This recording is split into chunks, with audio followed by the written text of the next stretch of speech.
let's take a look at this unique example when we have these two masses and we're pulling the top one and it's kind of pulling along this second one underneath. So it says a block of mass 3m is placed on a horizontal surface with a coefficient of friction mu. So that would be our 3m here with a coefficient of mu between it and the surface. A second block of mass 2m is placed on top of the first block with a coefficient of friction of 4 mu between the blocks. What is the maximum force that can be applied to 2m block that will cause the two blocks to accelerate together in terms of mass and coefficient of friction? And then what's the maximum acceleration of the two blocks in terms of mu? Okay, so the maximum acceleration, the maximum force, what we got to think about is which type of friction we're going to be using. So coefficient of static friction is always greater than the coefficient of kinetic friction. So we're going to be wanting to look at the static friction scenarios here. And since it's a maximum, we're always going to be looking at the mu times normal force. Okay, so let's draw some free body diagrams. Let's start with the top block, and I'll do that one in green, and then I'll do the second block and I'll do that in blue, and we'll see if we can identify some third law pairs as well. All right, so on the top block, yes, I have gravity.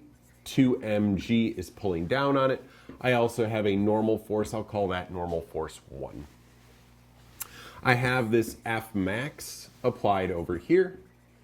And of course, I have some sort of friction slowing it down. I'll call that force friction 1, since this will kind of be my first block, let's say. Now, for the second block, now we have also 3mg. Now, one thing we also have to remember is that this block, this 3m, is pushing up with a force of N1 on the top block. That means that that top block is pushing down on this with a force of N1. Thinking about this kind of going forward, well, N1's got to equal 2mg. So really right here, I'm just saying there's a total of 5 mg pushing down on that surface. That's where that's kind of coming at. So then I also have a normal force, we'll call it N2, pushing up. So this would be the normal force between this bottom surface and this 3m block. This force of friction is being applied by the 3m force, so then that means that this 3m block is experiencing a force opposite and equal to that one. So there's a lot of third law pairs in here we got to keep track of. And then there's also a force of friction 2. So the idea is in order for these two blocks to accelerate together, the force of friction between them has to be larger than the force of friction between the ground and this bottom block. That's why we have this coefficient of friction that's much higher between the two blocks. Otherwise, you just wouldn't be able to get these two blocks to slide. Okay, so now that we have that in place, let's also identify the direction of the acceleration. So we're going to accelerate them that way. And let's generate some equations. And some key notes are that these two forces are a third law pair, that these two forces are a third law pair. So we're going to have some variables in common between those equations.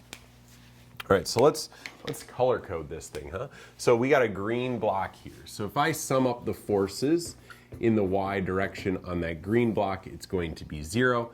And I see that normal force 1 minus 2mg equals 0. So I see normal force 1 is 2mg. Okay? Now on the blue block, doing the same kind of deal, summing up the forces in the y direction, it's going to be 0 again. So here I have normal force 2 minus normal force 1 minus 3mg equals 0. So normal force 2 is equal to N1 plus 3mg. Since N1 was 2mg, N2 is going to be 2mg plus 3mg, so it's going to be 5mg. The total weight is going to be pushing down on it. I'm going to need these normal forces in order to figure out what these forces of friction are as well. All right, so let's go over to the x direction, because here's where it's going to be a little more intense. So summing up the forces in the x direction, we're going to get this mass to accelerate. Now I need to be careful here because it's a mass of 2m that's accelerating. So I need to make sure I'm putting in that mass, especially when I'm dealing with these variable only problems. So then I have this F max, I'm just going to call it F minus force of friction 1 equals 2ma. So now I have F minus, and here now I'm going to make my substitution of mu, because that's, 4 mu. That's our coefficient of friction between these two surfaces times the normal force. And so my normal force N1 equals 2ma. And so I'm left with F minus 4 mu times 2mg equals 2ma. All right, so I have one equation now. Now they ask me to find what was the max, or what was the acceleration, okay? Or I'm sorry, what was the maximum force? So I'm trying to find this force, but I don't know acceleration. So I'm going to need another equation that has acceleration in it so that I can get rid of it. And that's where our equation from our blue one comes in. So here I have force of friction. Let's make this correct. Sum up the forces in the x direction for my 3m mass that is accelerating.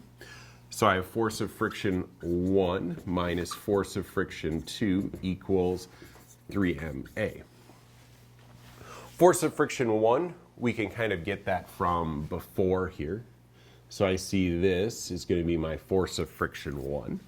So I have 4 mu times 2mg minus, down here we're going to have mu times normal force 2. Normal force 2 we solved for over here. It was 5 mg. So now let's kind of put this a little bit together. So I have 8 mu mg minus, and over here I have mu times normal force 2. So I have mu times 5 mg equals 3ma. Beautiful thing here. I see some stuff cancel out for me, so I'm going to divide out a mass from every term. And then I have my A. I can just divide the 3 over and substitute in. So let's go ahead and do that. So we got 8/3 mu minus 5/3 mu. Factor out a g equals the acceleration. So I have 8/3 minus 5/3. So that gives me a nice 8 minus 5 is 3. So 3/3 is just 1. So I just get a mu g is equal to my acceleration. We've actually solved part B here. Way to go, us. So we have part B all ready to go. Now we're going to substitute that in here. And so now I have F minus 4 mu times 2mg equals 2m times A, which was mu g. And so then I get force is equal to, so now I have my 8 plus my 2, so I get 10 mu mg for my applied force there. That is the maximum you can apply. Anything more than that, and we're going to break that static friction. So that is the largest acceleration we can get and the largest force we can get. We know these are largest because remember when we do static friction, it's always some number between 0 and mu times the normal force, which is the maximum. And since we made our substitutions of mu times normal force, we were at that maximum value. There you go.